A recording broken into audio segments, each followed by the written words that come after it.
Halo guys, sebelum lanjut jangan lupa subrek. Naga iblis adalah klan terbesar dari iblis. Setiap anggota sangat kuat dan ditambah dengan kendali kaisar dewa iblis atas seluruh ras iblis, mereka semua adalah orang-orang yang angkuh.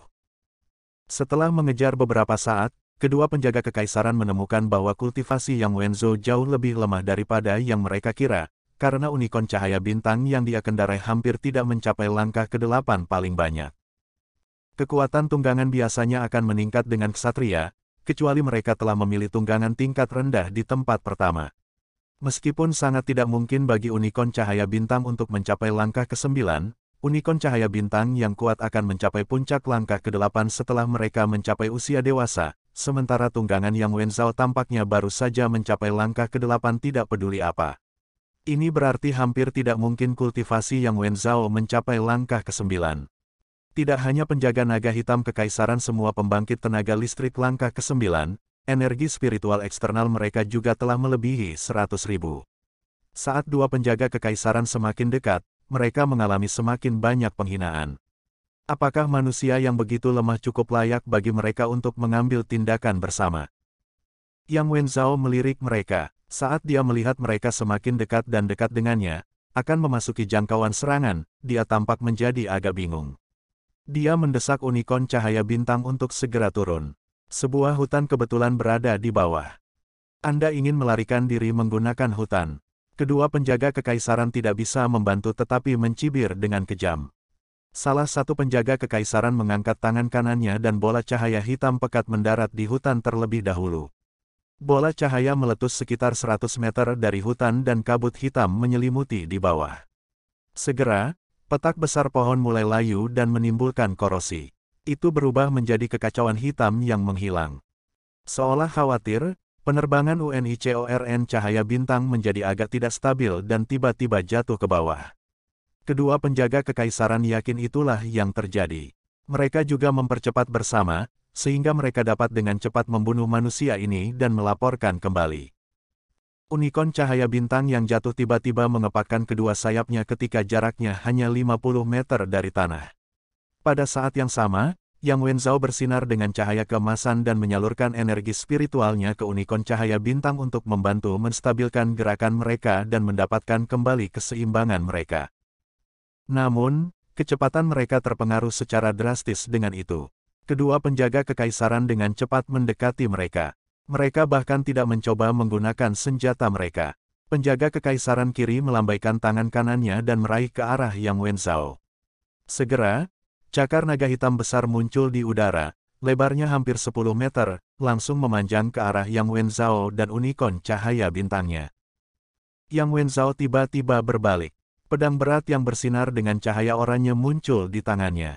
Cahaya keemasan dipancarkan seperti kabut, membuatnya bersinar seperti matahari besar di belakang unikorn cahaya bintang. Kecemerlangan matahari suci. Ini adalah teknik legal yang berasal dari Divine Knight of Defense and Planning Yang Haohan. Kecemerlangan matahari suci sangat terang, yang membuat kedua penjaga kekaisaran merasa seperti mereka dihanguskan hidup-hidup dan juga membutakan mereka untuk sementara. Kedua penjaga kekaisaran pada dasarnya menyerang Yang Wenzhou pada saat yang sama. Namun, unikorn cahaya bintang di bawah Yang Wenzhou tiba-tiba menarik sayapnya dan mulai jatuh bebas sekali lagi, menyebabkan dua serangan itu meleset. Pada saat yang sama, 6 bintik cahaya berwarna berbeda muncul secara diam-diam dari 6 arah berbeda dari hutan di bawah.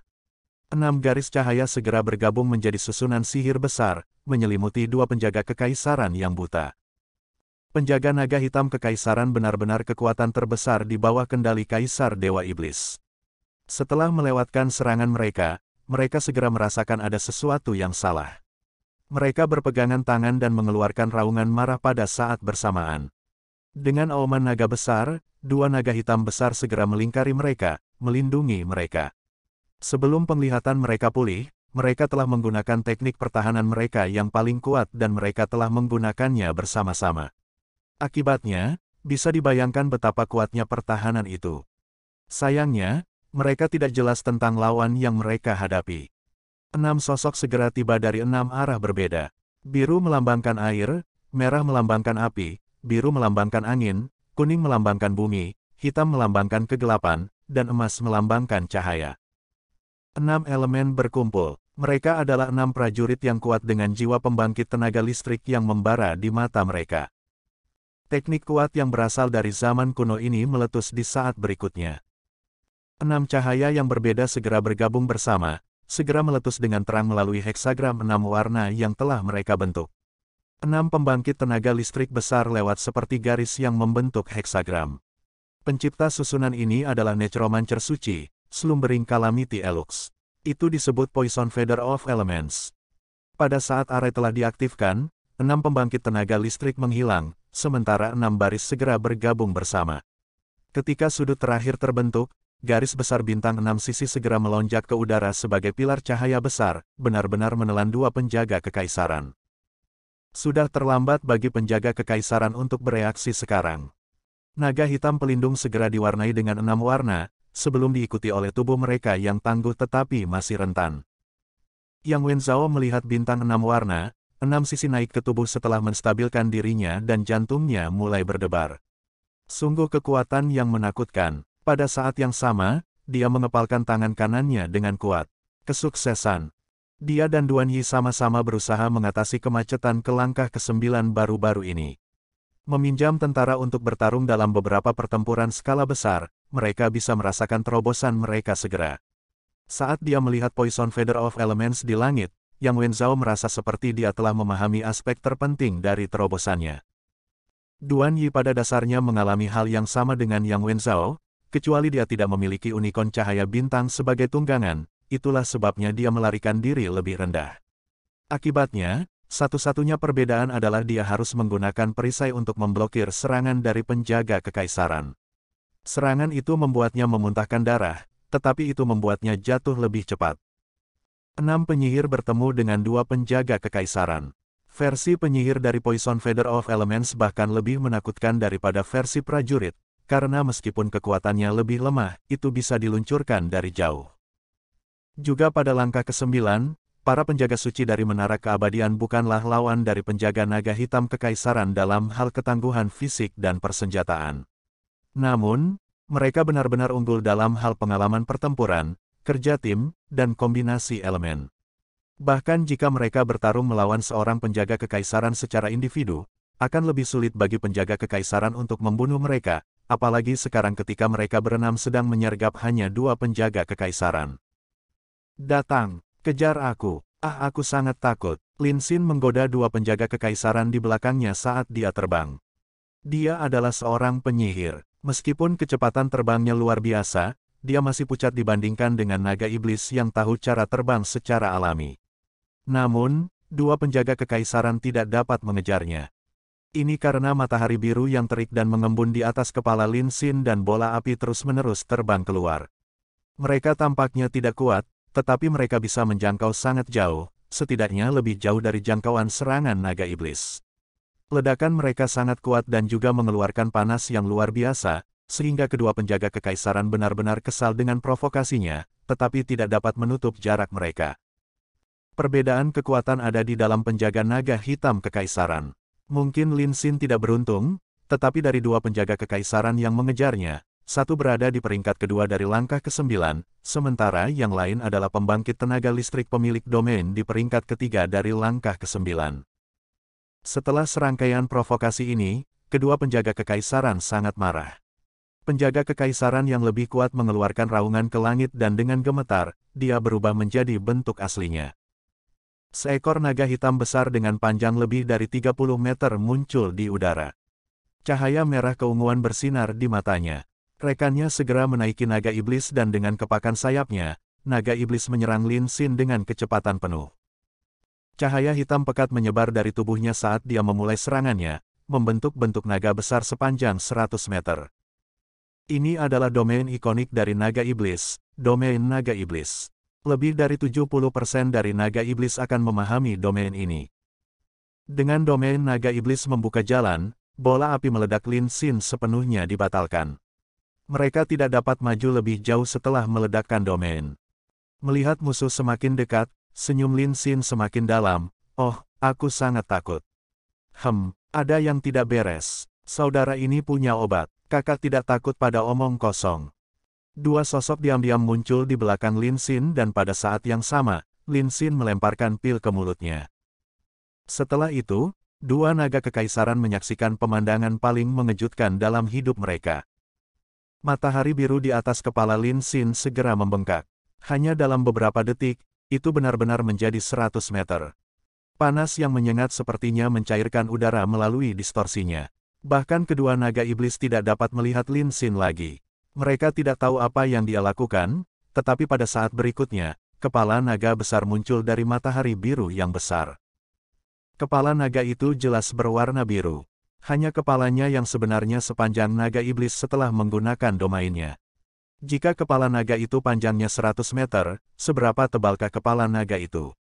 Itu pada dasarnya menempati seluruh matahari. Itu menatap naga iblis dengan tatapan panasnya saat mereka mendekatinya. Api biru meraung liar, seolah-olah naga itu menjadi marah karena tantangan naga iblis. Kedua penjaga kekaisaran merasakan ada sesuatu yang salah, sementara orang yang telah berubah menjadi naga iblis berbalik dalam upaya untuk melarikan diri.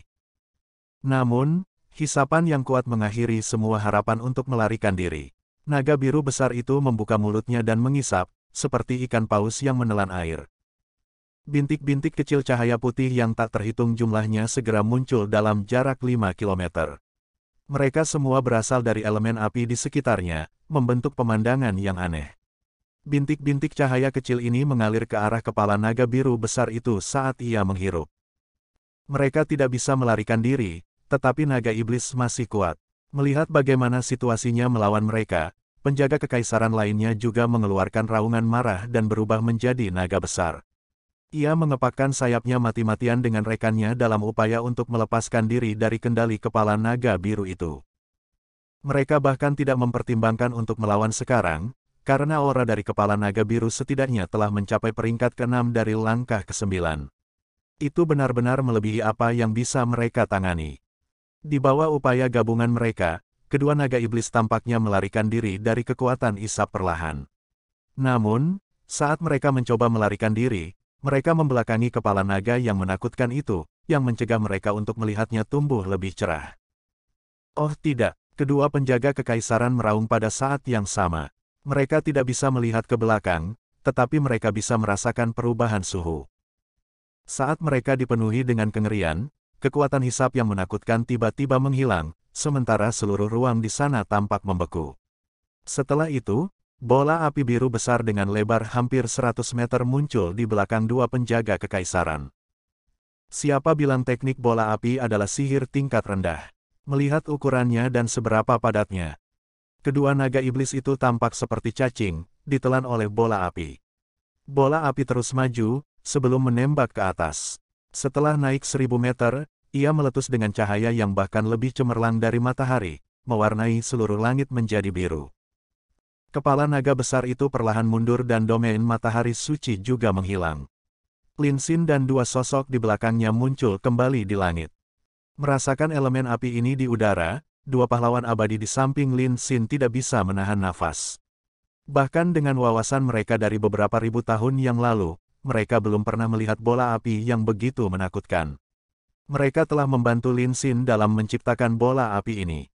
Little Lin, kutukan matahari sucimu benar-benar menakutkan. Dua sosok yang muncul di samping Lin Xin adalah penyihir elemen angin dan air dari pahlawan abadi. Pembicaranya adalah penyihir elemen angin yang mewariskan warisannya ke Lin Xin. Lin Xin terkikik, ternyata menjadi kuat itu sangat memuaskan. Terima kasih telah mengizinkan saya untuk mencoba ini, senior. Penyihir elemen air terkekeh. Yang lebih membuatku penasaran adalah mengapa pil peningkat spiritual bersama itu bahkan efektif pada penyihir undead seperti kita. Lin Xin berkata dengan bangga, mereka semua memanggilku pecandu narkoba. Dalam hal kekuatan, saya tidak bisa dibandingkan dengan bos dan yang lainnya, tetapi dalam hal pemurnian pil, saya yang terbaik. Selama ada energi spiritual, dengan koyoan spiritual boosting pil akan dapat melepaskan efeknya. Kedua pahlawan abadi keduanya adalah pembangkit tenaga listrik dari peringkat kelima dari langkah ke-9. Di bawah amplifikasi gabungan mereka, Lin Xin tidak dapat menahan semua kekuatan mereka, tetapi dia dengan paksa meningkatkan kultivasinya ke tingkat yang menakutkan dari peringkat ke-7 dari langkah ke-9. Secara alami, Domain matahari suci dan kutukan matahari suci juga diperkuat secara drastis, itulah sebabnya ada pemandangan yang begitu menakutkan sebelumnya. 18 pahlawan abadi, 12 penjaga suci, ditambah dengan 9 dari secercah harapan dan Ratu Peri Cahaya Yating. Pasukan Long Hao Shen setidaknya 2 kali lebih kuat dari Ahbao. Dalam keadaan seperti ini, akankah Ahbao dan barisan depan memiliki kesempatan untuk melawan mereka? Alasan mengapa Bright Glimmer of Hope muncul di medan perang adalah untuk terlihat lemah, sehingga mereka bisa menipiskan lawan dan mengalahkan mereka satu persatu. Jika itu adalah pertempuran terbuka, lawan mereka bisa melarikan diri jika mereka tahu mereka tidak cukup kuat. Dengan kekuatan penjaga naga hitam kekaisaran, setengah dari mereka dapat dengan mudah melarikan diri dalam keadaan seperti itu. Namun, tujuan Long Hao Shen adalah untuk memusnahkan mereka semua. Dengan setiap penjaga kekaisaran mati, itu setara dengan menghilangkan 1/100 kekuatan klan naga iblis. Mengapa Long Hao Shen melewatkan kesempatan yang begitu besar? Jelas bukan hanya 3 kelompok yang mengambil tindakan. Setiap anggota Bright Glimmer of Hope yang telah dikejar oleh penjaga kekaisaran bertempur dan semua pertempuran berakhir dengan kemenangan yang luar biasa. Kegagalan barisan depan tidak bisa sepenuhnya disalahkan pada Ahbao atau Huang Shuo. Bagaimana mereka bisa membayangkan bahwa Long Hao Shen benar-benar mengendalikan kekuatan yang begitu besar?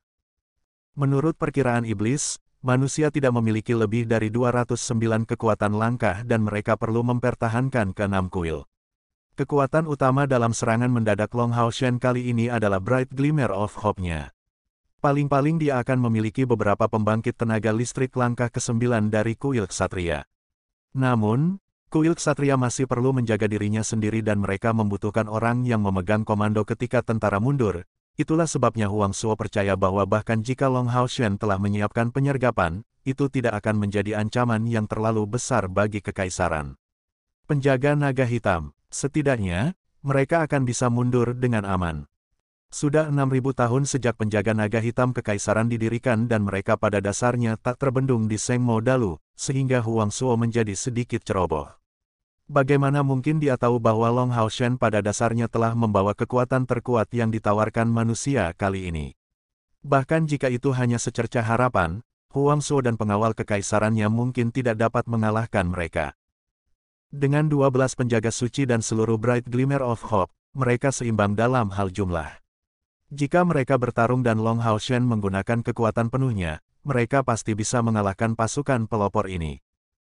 Belum lagi, bagian paling menakutkan dari Long Hao Shen kali ini sebenarnya adalah pahlawan abadi yang telah tertidur selama ribuan tahun. Dari 18 pahlawan abadi, 2 diantaranya berada di peringkat ke-7 dari langkah ke-9, sedangkan sisanya berada di peringkat ke-5 atau lebih tinggi. Masing-masing dari mereka mampu menjadi domain self-inkarnasi. Kekuatan seperti ini bisa mengubah gelombang pertempuran apapun. Selama perang suci sebelumnya, Kaisar Dewa Iblis telah mengantisipasi bahwa manusia menyembunyikan kekuatan yang kuat tetapi tidak pernah memobilisasinya. Kekuatannya begitu kuat sehingga bahkan membuat Kaisar Dewa Iblis takut. Begitulah menakutkannya para pahlawan abadi. Apakah itu Xiao Huo atau Su Yongqiao? Mereka berdua kuat dengan usia, tetapi bijaksana pada saat yang sama. Selama pertempuran sebelumnya, mereka menghabiskan sebagian besar waktu mereka bersembunyi di balik secercah harapan, sehingga bahkan jika mereka dapat melaporkan kembali ke Kaisar Dewa Iblis, Iblis akan berjuang untuk mengetahui bahwa kekuatan yang begitu kuat tersembunyi di medan perang. Sekarang, pertempuran yang sebenarnya telah tiba. Itu juga pertama kalinya dalam sejarah klan naga iblis bahwa mereka menderita kerugian yang mengerikan.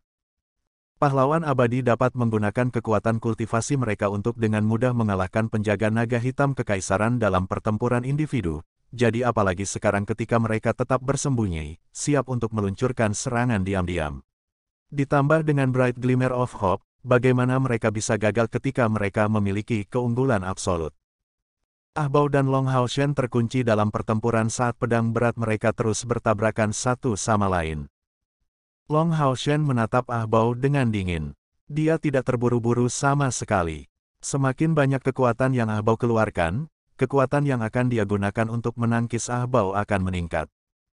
Saat domain Dewa Iblis dan domain keabadian bentrok, mereka terus-menerus mendistorsi cahaya yang mereka hasilkan, sehingga bahkan Huang Shuo tidak dapat mengetahui apa yang terjadi dari kejauhan. Ah Bao menggertakkan giginya dengan kuat. Tubuhnya bahkan mulai mengeluarkan tenaga. Long Hao Shen sebenarnya sangat kuat. Dia telah menggunakan kekuatan penuhnya, sehingga pedang naga ungu dari surga yang mengejutkan di tangannya terus-menerus melepaskan petir hitam yang mengerikan, menghancurkan pertahanan Long Hao Shen setelah diperkuat oleh pilar naga iblis. Namun, Long Hao Shen tidak terpengaruh. Tidak peduli bagaimana Ah Bao memperkuat serangannya, dia tidak dapat mengalahkan lawannya. Hanya apa budidaya Long Hao Shen ini mencapai? Apakah karena penguatan dari tahta surgawi keabadian dan penciptaan? Aku tidak boleh kalah apapun yang terjadi. Obsesi Ah Bao membuatnya brutal. Dia tiba-tiba menggigit ujung lidahnya dan seteguk darah keunguan disemprotkan ke pedang naga ungu dari surga yang mengejutkan. Segera, pedang bersinar terang dengan cahaya merah keunguan, sementara tekanan Long Hao Shen meningkat, menyaksikan pedang perlahan menekan ke arahnya. Pilar Dewa Iblis di belakang Ah Bao menunjukkan tanda-tanda mengembun, sementara pilar naga iblis besar sepertinya akan runtuh, memaksa kembali Domain of Eternity secara bertahap. Saya harus menang, apapun konsekuensinya. Itulah satu-satunya pikiran Ah Bao. Sebuah keuntungan. Saya akhirnya mendapatkan keuntungan. Merasakan pedang keabadian ditekan perlahan, Ah Bao bersukacita. Dia melirik Long Hao Shen secara naluriah. Apa yang paling dia harapkan adalah Long Hao Shen yang panik dan putus asa. Namun, dia kecewa. Yang dia lihat hanyalah sepasang mata emas yang tenang. Mereka sangat tenang, seolah-olah tidak ada sesuatu pun di dunia ini yang dapat mengganggu ketenangan mereka. Ini tentang waktu. Hati Ah Bao langsung menegang saat Long Hao Shen mengucapkan sesuatu yang aneh. Pada saat itulah dia mendengar suara aneh. Buk, buk. Ah Bao tiba-tiba mendengar detak jantung yang menggelegar. Sebelum dia bisa mengerti mengapa, kekuatan yang sangat kuat muncul dari pedang keabadian Long Hao Shen. Setelah itu, dia dikirim terbang. Dia hanya berhenti ketika dia bertabrakan dengan pilar naga iblis. Long Hao Shen tetap di tempatnya sebelumnya, sementara bentrokan antara domain keabadian dan domain dewa iblis kembali seperti sebelumnya, dengan seimbang. Namun, hati Ah Bao benar-benar tenggelam. Dia menolak untuk mengakui ini tidak peduli apa, tapi dia mengerti dia bukan lawan Long Hao Shen. Dia telah melepaskan kekuatan penuhnya menggunakan metode yang akan membahayakan dirinya sendiri, namun dia masih terpesona oleh Long Hao Shen. Dia tidak menderita luka fisik yang berat, tetapi dampak mentalnya tidak tertandingi. Melihat Long Hao Shen yang tenang, Ah Bao mengalami banyak emosi. Dia meraung tiba-tiba dan mengangkat pedang naga ungu dari surga yang mengejutkan di atas kepalanya, mengeluarkan seteguk darah merah keunguan lagi. Yang mulia, Anda tidak boleh. Di kejauhan, Huang Shuo melihat apa yang terjadi di sana ketika Ah Bao diterbangkan oleh Long Hao Shen. Ekspresinya berubah. Tepat ketika dia ingin bergegas dan menghentikan Ah Bao, sehingga dia bisa melawan Long Hao Shen dengan Ah Bao, kegelapan yang telah menghilang cukup lama muncul sekali lagi. Kali ini, sesosok emas muncul dengannya, satu di belakang yang lain.